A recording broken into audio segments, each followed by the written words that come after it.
ஒரு கிராமத்தில் கயல் என்ற 7 வயது சிறுமி இருந்தாள். ஒரு நாள் கயல் தன் தாத்தாவுடன் கிராமத்தின் மையத்தில் உள்ள பெரிய ஆலமரத்தடிக்குச் சென்றாள். அங்கே நிறைய பெரியவர்கள் பேசிக் கொண்டிருக்க, ஒரு வயதானவர் தனியாக சோகமாக உட்கார்ந்திருந்தார். கயல் மெதுவாக அந்த தாத்தா அருகில் சென்று பேசத் தொடங்கினாள்.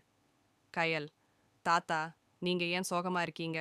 வயதானவர் கண்களில் நீர் தழும்பியபடி, சும்மா அம்மா, எனக்கு பசிக்குது, ஆனா என்கிட்ட காசு இல்ல. கயலின் கைப்பையில் அவளுடைய அம்மா கொடுத்த 5 ரூபாய் நாணயம் இருந்தது. ஒரு நிமிடம் தயங்கிய பின் அவள் அந்த நாணயத்தை எடுத்து நீட்டினாள். கயல், இத வச்சு ஏதாவது வாங்கிச் சாப்பிடுங்க தாத்தா. வயதானவர் ஆச்சரியத்துடனும் பாசத்துடனும், ரொம்ப நன்றி கண்ணு, நீ நல்லா இருப்ப. அந்த தாத்தாவின் முகத்தில் ஒரு பரிசுத்தமான புன்னகை தோன்றியது. அந்த புன்னகையை பார்த்த கயலின் மனதுக்கு பெரிய நிம்மதி கிடைத்தது. தாத்தா கயலின் கயலை பார்த்து பெருமையுடன், கயல், நீ செய்தது மிகவும் நல்ல காரியம். ஒருவரின் பசியை போக்குவதை